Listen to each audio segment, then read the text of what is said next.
저는 제 아내를 늘 믿었습니다. 아니, 어쩌면 믿었다기보다 믿어야 한다고 스스로를 세뇌해왔던 것인지도 모르겠습니다. 결혼 초반부터 제 아내는 직장에서 두각을 드러내는 사람이었습니다.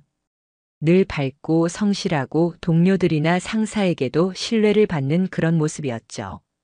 그런 아내가 제 자랑이었고 저의 자부심이기도 했습니다. 친구들에게 아내 이야기를 꺼낼 때면 괜히 어깨가 으쓱할 정도였으니까요. 우리 아내는 회사에서 인정받는 사람이야. 참 대단하지 않아? 그렇게 자랑 삼아 이야기하는 제가 있었습니다. 그런데 어느 순간부터였을까요? 회사에서 회식이 잦아지고 아내가 집에 들어오는 시간이 점점 늦어졌습니다. 처음엔 대수롭지 않게 생각했습니다. 요즘 직장인이라면 누구나 겪는 일이겠거니 하고요. 다들 술자리 피곤해하고 남편이나 아내들도 이해해주는 게 당연하다 저도 그렇게 합리화를 했습니다. 오히려 힘든데도 회사 사람들과 어울리는 아내를 이해해줘야 한다고 스스로를 달랬습니다. 하지만 작은 이상함이 싹 트는 데는 그렇게 오랜 시간이 걸리지 않았습니다. 예전에는 집에 오면 늘 제 옆에 앉아 이런저런 얘기를 즐겁게 했던 아내였습니다. 직장에서 있었던 일, 상사나 동료들의 반응, 때로는 가벼운 불평까지도 술잔을 기울이듯 털어놓곤 했습니다. 그런데 어느 날부턴가 달라졌습니다. 술에 취해 들어오는 날이면 괜히 말수가 줄고 TV를 보는 둥 마는 둥 하다가 방으로 들어가 버렸죠. 그 모습이 그렇게 낯설 수가 없었습니다. 대화의 온기가 사라지고 벽처럼 단절된 공기가 집안에 드리워졌습니다. 여러분은 상상해 보신 적이 있습니까? 늘 다정하게 말을 이어가던 배우자가 어느 날부터 한두 마디 단답으로만 끝내고 휴대폰을 붙잡고 웃음을 참는 듯한 낯선 표정을 지어 보일 때의 느낌을요. 그 찰나의 표정 하나가 마음속 깊은 곳을 수없이 찌릅니다. 저 역시 처음에는 제 스스로를 다그쳤습니다. 괜한 의심하지 마라. 피곤해서 그런 거다. 누구든 일이 많아지면 저럴 수 있지. 그런데 의심은 억누른다고 없어지는 게 아니더군요. 작은 균열은 점점 벌어지듯 제 불안은 커져만 갔습니다. 어느 날 아내가 회식이라고 하더니 자정이 넘어서야 들어온 적이 있었습니다. 얼굴은 술 기운에 붉게 달아올라 있었죠. 그런데 이상하게 그날따라 표정이 밝았습니다. 웃음을 억누르지 못하는 듯 입꼬리가 자꾸만 올라가 있었죠. 저는 웃으며 물었습니다. 오늘 회식 분위기 되게 좋았나 봐? 그런데 아내는 갑자기 눈을 피하더니 짧게 대답했습니다. 응, 그냥 뭐 다들 재밌게 했어. 거기서 끝이었습니다.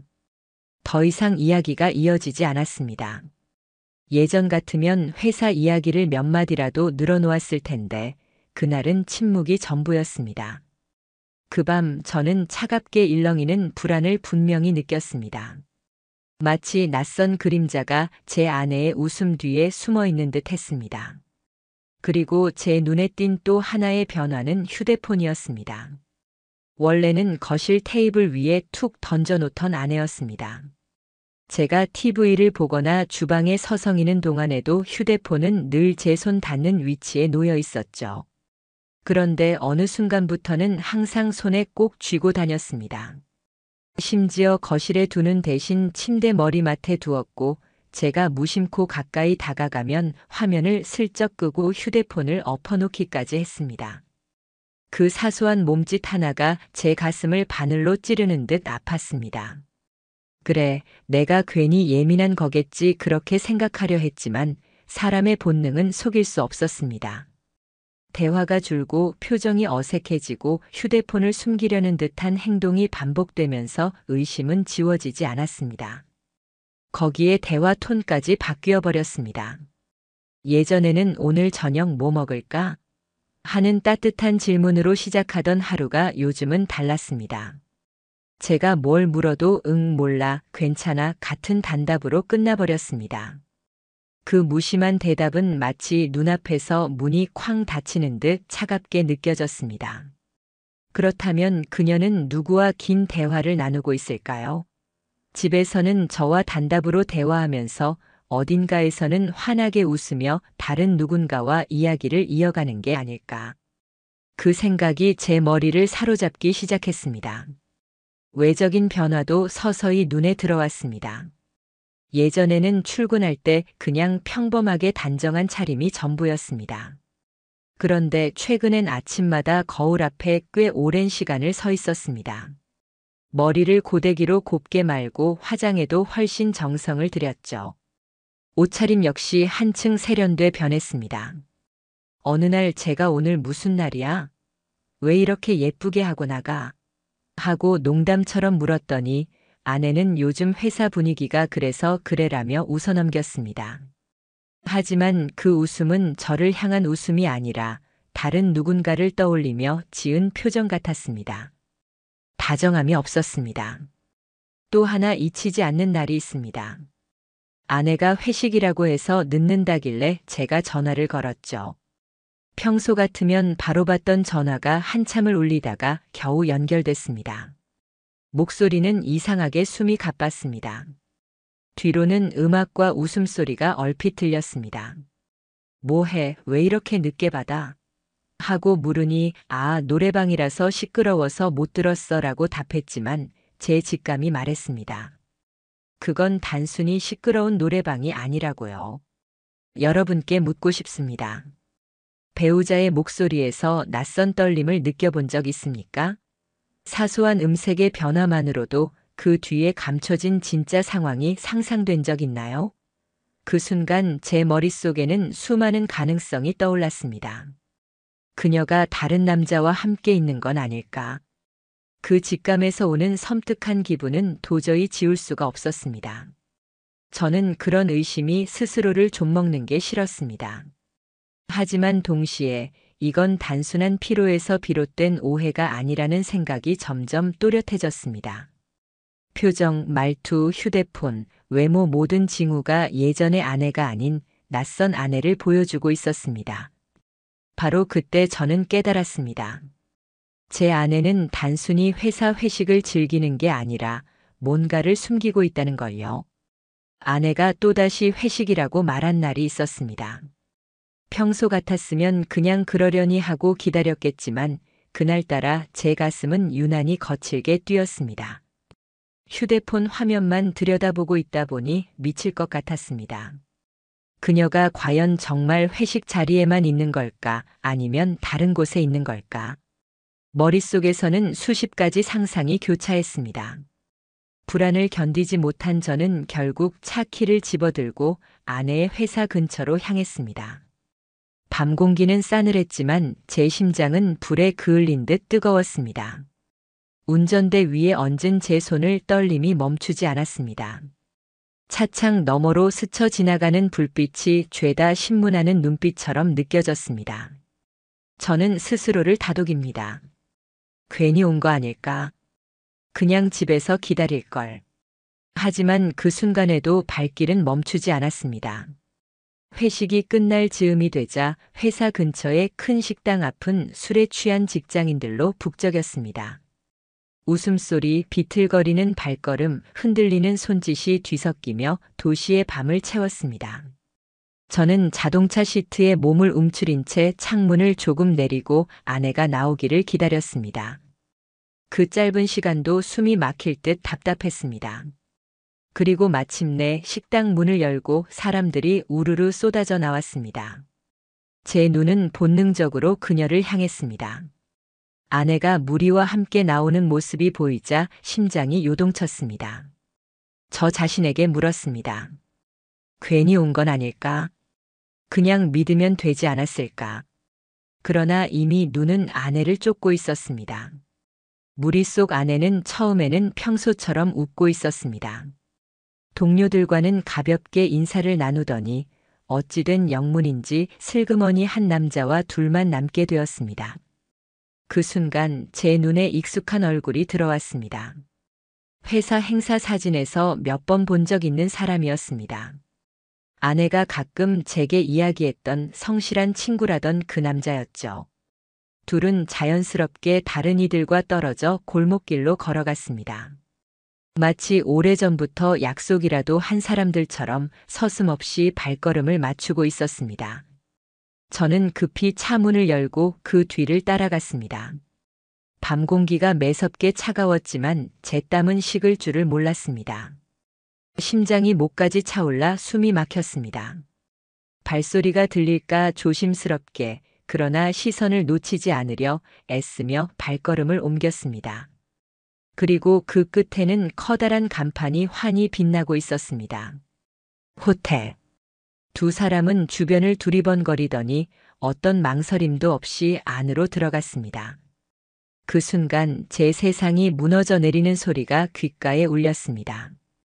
하얗게 질린 제 시선에 두 사람의 뒷모습이 유리문 너머로 비쳤습니다. 나란히 엘리베이터 앞에 서 있는 그들의 모습은 너무도 분명했습니다. 깨어날 수 없는 악몽처럼 현실은 제 눈앞에 펼쳐졌습니다. 설마 정말 내가 본 게 진짜야? 온몸의 혈관이 얼어붙고 손끝이 싸늘해졌습니다. 입술은 바짝 마르고 머릿속은 텅 빈 듯 아무 생각도 들지 않았습니다. 동시에 가슴 한가운데에서는 끓어오르는 분노와 울분이 화산처럼 솟구치고 있었습니다. 그 순간 저는 당장이라도 호텔 안으로 뛰어들어가 목소리를 높이고 싶은 충동에 휩싸였습니다. 그러나 동시에 제 이성이 저를 붙잡았습니다. 지금 들이닥치면 끝이야. 증거도 없고 결국 모든 게 발뺌으로 끝날 거야. 그저 술에 취해 들어갔을 뿐이라고 둘러대면 나는 더 이상 아무 말도 할 수 없지 않겠어? 차라리 확실한 증거를 잡아야 해. 저는 발걸음을 멈췄습니다. 무겁게, 정말 무겁게. 그리고 돌아서 나왔습니다. 차에 도착하자마자 핸들을 붙잡고 아무 말도 하지 못했습니다. 손가락이 덜덜 떨려 핸들이 울릴 정도였습니다. 이게 뭐야, 내가 뭘 잘못했어? 여러분이라면 어떻게 하시겠습니까? 그 자리에서 뛰어들어가 직접 확인하시겠습니까? 아니면 저처럼 떨리는 손을 억누르며 증거를 기다리시겠습니까? 그날 밤 제 마음속엔 깊은 균열이 생겼습니다. 아내가 집에 돌아와 태어난 척 오늘 회식 힘들었다고 말할 때 그 말은 더 이상 제 귀에 도착하지 않았습니다. 그녀의 웃는 얼굴조차 낯설고 목소리조차 거짓말로만 들렸습니다. 저는 결심했습니다. 다음번에도 이런 일이 반복된다면 반드시 증거를 잡아내겠다고. 단순히 의심이 아닌 부정할 수 없는 사실을 제 눈앞에 남겨둬야겠다고요. 그날 밤 아내는 집에 들어오자마자 익숙한 듯한 말투로 한마디를 던졌습니다. 오늘 회식 힘들었다. 짧은 그 말 속에서 저는 이미 진한 위선을 읽어낼 수 있었습니다. 그녀의 입술에 묻어나는 술 냄새, 붉게 달아오른 얼굴. 겉으로는 피곤한 척 보였지만 제 눈으로 본 것을 떠올리면 결코 단순한 취기 때문이라 믿을 수 없었습니다. 그것은 술자리가 아닌 다른 남자와 함께 흘려보낸 흔적이었습니다. 저는 거실 소파에 앉아 아무 말도 하지 않았습니다. 텔레비전 화면만 멍하니 응시하며 그 작은 리모컨 버튼조차 누를 힘조차 나지 않았습니다. 아내는 제 눈치를 살짝 살피더니 곧장 방으로 들어가 버렸습니다. 그 뒷모습이 마치 죄를 숨긴 사람의 도망치는 그림자처럼 제 시야에서 사라졌습니다. 머릿속이 복잡했습니다. 지금 당장 따져야 하는 걸까? 아니면 좀 더 기다려야 하는 걸까? 분노는 제 목구멍까지 차올랐지만 동시에 차갑고 이성적인 목소리가 귓가에서 속삭였습니다.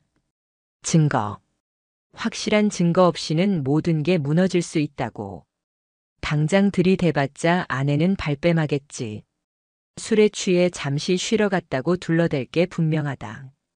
그럼 결국 내가 가정을 흔드는 가해자로 전락하겠지. 분노와 이성 복수가 되고자 하는 충동과 가정을 지키고 싶은 본능이 서로 엉켜 제 가슴을 찢어 놓았습니다. 그리고 저는 결심했습니다. 단순한 의심으로는 끝낼 수 없다고.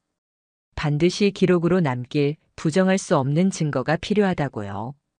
그래서 저는 결국 흥신소에 연락하게 되었습니다. 제 인생에서 흥신소라는 단어를 실제로 말하게 될 줄 꿈에도 몰랐습니다. 영화나 소설 속 세계라 여겼던 그 단어가 제 현실이 되었습니다. 수화기 넘어 차분한 목소리가 들려왔습니다. 어떤 도움을 원하십니까? 저는 숨을 고르며 간신히 입을 열었습니다. 아내가 같은 부서 동료와 부적절한 관계를 이어오는 것 같습니다. 확실한 증거가 필요합니다. 목소리가 떨리지 않기를 바랐는데 제 말 한마디 한마디가 갈라지는 것 같았습니다. 흥신소 직원은 차분하게 대답했습니다. 사진, 영상, 위치 기록. 다 준비해 드릴 수 있습니다. 다만 시간이 조금 필요할 것입니다. 그 말을 듣는 순간 저는 낯선 세상에 발을 내디딘 기분이었습니다. 이제는 제 의심이 단순한 공상이나 추측이 아니라 실제로 밝혀질 준비를 하고 있다는 사실이 두려우면서도 또 희망적이기도 했습니다. 그날 이후 제 일상은 철저히 무너졌습니다. 직장에 앉아 있어도 책상 위의 문서가 눈에 들어오질 않았습니다. 수십 개의 글자가 눈앞에서 춤을 춰도 머릿속에선 오직 한 장면만이 반복됐습니다. 호텔 문으로 들어가던 아내와 그 남자의 뒷모습. 점심시간에 밥을 먹으려 해도 제 생각은 온통 아내의 발걸음을 쫓았습니다. 그녀는 지금 어디서 무얼 하고 있을까? 회사에 있을까? 아니면 또 다른 남자와 단둘이 있을까? 그 생각만으로 속이 뒤틀리고 자존심이 가루처럼 무너져 갔습니다. 제가 남자로서 지켜야 할 가장 소중한 자존심이 발밑에서 구겨지고 있었습니다. 며칠 뒤 흥신소로부터 첫 보고가 들어왔습니다. 그 전화 한 통화가 제 가슴을 철렁 무너뜨리기도 하고 동시에 확신을 준 순간이었습니다. 회식이 끝난 뒤 아내분이 그 남자와 단둘이 호텔로 들어가는 장면이 확보되었습니다. 그가 전한 말은 너무도 평온했지만 그 안에 담긴 의미는 제 인생 전체를 흔드는 파문이었습니다. 잠시 후 제 눈앞에는 증거 자료가 도착했습니다. 사진 속에는 의심할 여지가 없는 장면이 있었습니다. 익숙한 단발머리, 회사에서 입고 갔던 블라우스, 함께 나란히 걸어가는 모습. 그리고 옆에 선 남자의 손이 그녀의 어깨 위에 자연스럽게 올려져 있었습니다. 아내는 거부하지 않았습니다. 마치 그것이 늘 그러한 일상이라는 듯 자연스러웠습니다. 그 사진을 보는 순간 제 손은 제 뜻과 상관없이 떨렸습니다. 얼굴은 화끈거렸고 눈에서는 저도 모르게 눈물이 흘러내렸습니다. 이게 현실이구나. 내가 지켜온 가정, 내가 믿어온 사랑, 내가 목숨처럼 여겼던 결혼이 이렇게 허무하게 무너지는구나. 흥신소 측에서는 추가로 더 조사를 진행하겠다고 했습니다. 저는 단호하게 부탁했습니다. 끝까지 발뺌할 수 없을 정도로 모든 걸 밝혀주세요. 이후부터는 아내와 나누는 짧은 대화조차 작은 단서로 보였습니다. 제가 무심히 회식 이야기를 물으면 그녀는 깊은 디테일은 전혀 없는 말들로 잘라냈습니다. 뭐 별거 없어. 그냥 밥 먹고 노래방 갔다가 끝났어. 하지만 저는 이미 알고 있었습니다.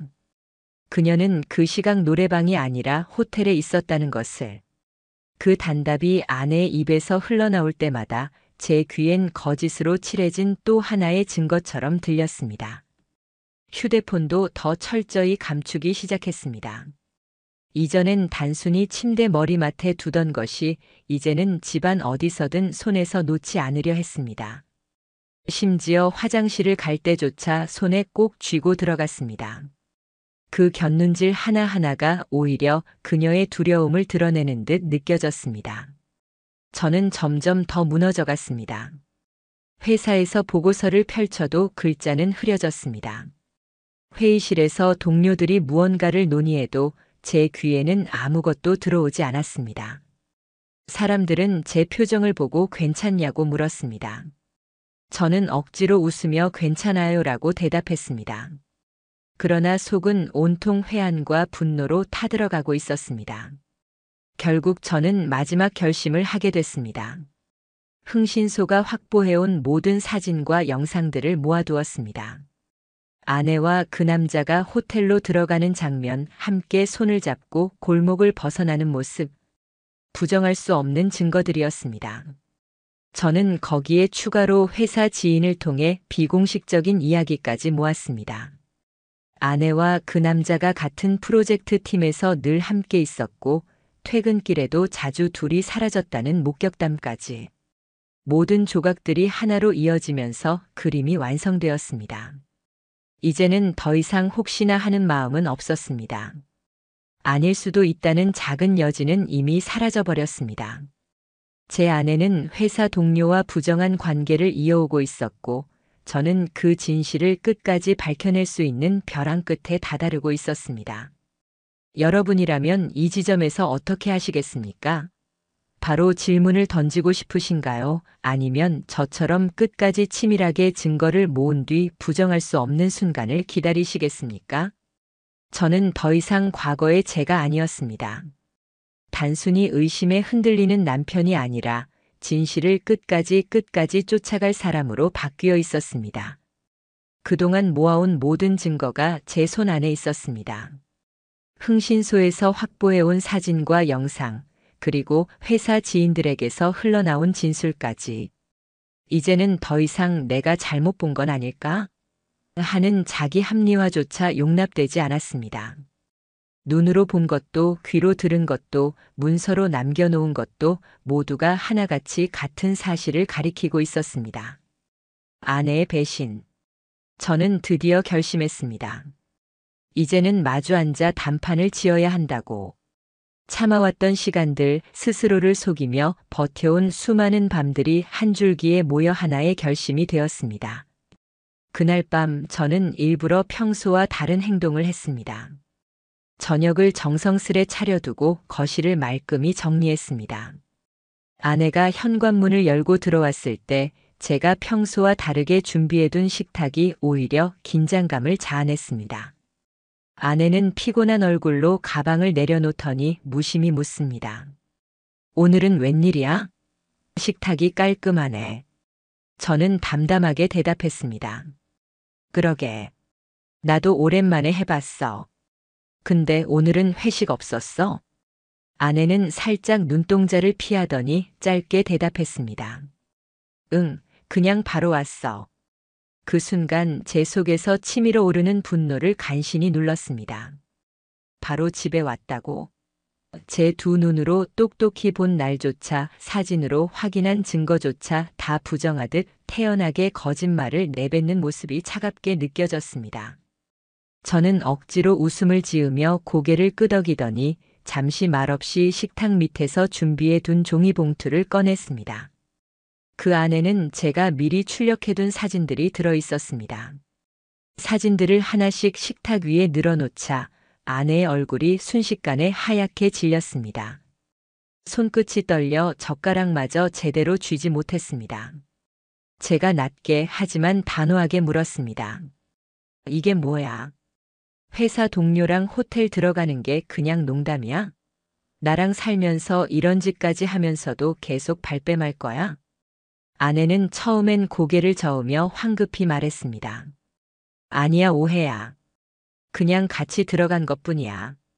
술에 취해서 길거리에서 쓰러질까봐 잠깐 쉬려고 들어간 거야. 그 억지스러운 해명에 저는 비웃음을 터뜨릴 수밖에 없었습니다. 길에서 쓰러질까봐 호텔이야? 웃으며 팔짱 끼고 들어가는 게 잠깐 쉬러 들어간 모습이냐고. 내가 바보라서 모를 줄 알아? 아내는 결국 말을 잇지 못했습니다. 대신 눈물이 흘러내리더니 손으로 얼굴을 가리며 흐느꼈습니다. 그대로 무너지는 듯한 목소리가 들려왔습니다. 미안해, 나도 어떻게 이런 일이 생겼는지 잘 모르겠어. 그냥 잠깐 마음이 흔들린 거야. 그 사람이 나한테 잘해줬고 회사에서 힘들 때 위로가 됐어. 그 순간 제 몸속에서 모든 힘이 빠져나가는 듯 했습니다. 믿었던 사람에게 들은 가장 잔인한 고백. 위로라는 단어가 제 귓가에서 천천히 흉기처럼 박혔습니다. 제가 낮게 물었습니다. 위로? 위로라는 이름으로 남편을 속이고 가정을 부수는 게 내가 말하는 위로야? 아내는 숨을 헐떡이며 다시 변명을 늘어놓았습니다. 처음부터 이런 건 아니었어. 진짜야. 그냥 대화하다 보니 점점 마음이 간 거야. 나도 잘못인 거 알아. 하지만 나도 외로웠어. 당신이 늘 무심했고 나한테 관심이 없었잖아. 그 말을 들은 순간 안에 억눌린 분노가 다시 벌떡 일어났습니다. 내가 무심했다고? 그래서 남편 몰래 회사 동료랑 호텔 가는 게 정당화돼? 그게 내 논리야? 아내는 결국 바닥에 주저앉아 울음을 터뜨렸습니다. 온 집에 울음소리가 가득 울려 퍼졌지만 제 마음은 이미 굳게 닫혀 있었습니다. 그 울음이 더 이상 저에게 어떤 연민도 불러일으키지 못했습니다. 오히려 더 큰 배신감만 짙게 남겼습니다. 저는 차갑게 말했습니다. 됐어. 이제 변명은 충분히 들었어. 하지만 이건 단순히 우리 둘 문제로 끝나지 않아. 내가 아니라 내가 붙잡은 그 남자. 내 가정을 무너뜨린 그놈한테 나는 법적으로 책임을 물을 거야. 상간남 소송 반드시 진행한다. 아내는 숨이 막힌 듯 얼굴이 창백해졌습니다. 안 돼, 제발 그렇게는 하지 마. 회사 사람들한테 다 알려질 거야. 나도 다 잃게 될 거라고. 그 순간 저는 단호하게 고개를 저었습니다. 이미 잃을 건 다 잃었어. 내 마음도 내 신뢰도. 이제 내가 뭘 잃든 상관없어. 그 말을 내뱉는 순간 신기하게도 분노 대신 이상한 평온감이 찾아왔습니다. 마치 오래된 짐을 내려놓고 나니 가벼워진 것처럼 차갑고 건조한 결심만이 남아 있었습니다. 여러분이라면 어떠시겠습니까? 이 자리에 앉아 눈물 흘리는 상대를 끌어안으시겠습니까? 아니면 저처럼 싸늘하게 선을 긋고 결정을 내리시겠습니까? 그날 이후 제 모든 감정은 차갑게 골라졌습니다. 사랑도 연민도 남아있지 않았습니다. 오직 앞으로 해야 할 행동들만 제 머릿속에서 선명해졌습니다. 이제는 뒤돌아보지 않고 끝까지 가기로 마음먹었습니다. 저는 마음을 굳혔습니다. 더 이상은 감정에 휘둘리지 않기로. 이미 제 아내와의 신뢰는 무너져 내렸습니다. 다시는 붙잡을 수도 되돌릴 수도 없다는 걸 인정했습니다. 이제 남은 건 증거와 사실을 근거로 법적인 책임을 묻는 것뿐이었습니다. 저는 바로 변호사를 찾았습니다. 흥신소에서 모아둔 사진과 영상, 정리된 기록, 그리고 주변 지인들이 전해준 정황 증언들까지 차곡차곡 증거 자료를 제출했습니다. 변호사는 한 장 한 장 넘겨보며 고개를 끄덕였습니다. 이 정도면 충분합니다. 상간남 소송에서 확실히 승소할 수 있습니다. 그 말을 듣는 순간 그동안 절규처럼 흩어져 있던 제 분노가 서서히 단단한 힘으로 바뀌는 걸 느꼈습니다. 이제는 단순한 고통이 아니라 냉철한 정의로 나아가는 의지였습니다. 며칠 후 소송장이 접수되었다는 통보가 상간남에게 전달됐습니다. 잠시 후 그에게서 직접 연락이 왔습니다. 목소리는 다급했고 떨림이 묻어났습니다. 이건 오해입니다. 그렇게까지 갈 일은 아니잖아요. 가정 문제인데 제 인생까지 망치려 하십니까? 저는 단호하게 대답했습니다. 내 가정을 짓밟아 놓고 이제 와서 내 인생을 걱정해달라고. 이미 늦었어. 법정에서 보자. 그제야 그는 말문이 막혔는지 아무 말하지 못하고 전화를 끊어버렸습니다. 그 후 소송은 곧바로 진행되었습니다. 회사 내에도 곧 소문이 퍼지기 시작했습니다. 처음엔 은밀한 뒷말이었지만 이내 사무실 전역으로 삽시간에 번져나갔습니다. 그 사람, 그 동료랑 그렇다더라. 결국 회사 상부까지 보고가 되었고 상간남은 대기발령 조치가 내려졌습니다. 직장 내 신뢰가 짓밟히자 사람들의 눈길은 한순간에 비난으로 바뀌었습니다. 결국 그는 스스로 사직서를 제출할 수밖에 없었습니다. 어쩔 수 없는 선택이었을 겁니다. 저는 그 소식을 전해 듣고 씁쓸한 웃음을 지었습니다. 이게 내가 자초한 대가다. 한때는 아무렇지도 않게 내 아내와 호텔로 향하던 남자가 이제는 고개조차 들지 못하는 몰락한 사람이 된 것입니다. 아내 역시 자유롭지 못했습니다. 모든 게 드러난 순간부터 회사 생활은 평범하게 이어질 수가 없었습니다. 차갑게 변한 팀원들의 눈길, 피하는 듯한 대화, 회식 자리에서의 따돌림. 그녀는 더 이상 예전처럼 웃을 수 없었습니다. 가정에서도 직장에서도 쫓기듯 벼랑 끝에 서게 되었습니다. 집안은 이미 얼음장 같았습니다. 저는 아내와 말을 섞지 않았고 같은 공간에 있어도 공기만 싸늘히 흘렀습니다. 아내는 매일 울며 제 앞에서 무릎까지 꿇고 용서를 빌었습니다. 하지만 그 울음은 이제 제 심장에 닿지 않았습니다. 결국 저는 변호사와 함께 이혼 소송까지 진행했습니다. 유책 배우자의 파탄 책임을 주장했고 아내는 제대로 반박하지 못했습니다.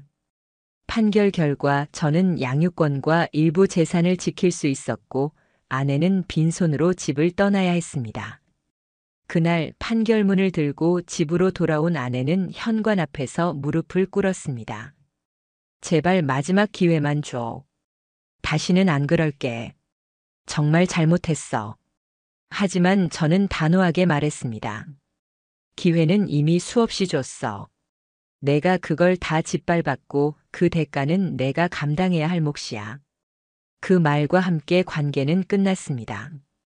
아내는 친정으로 돌아갔지만 거기서조차 따가운 시선을 피할 수 없었습니다.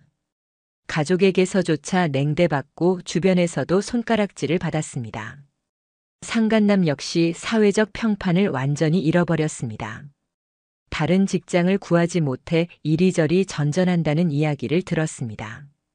한때 아내와 호텔로 들어가던 당당한 모습은 더 이상 어디에도 존재하지 않았습니다.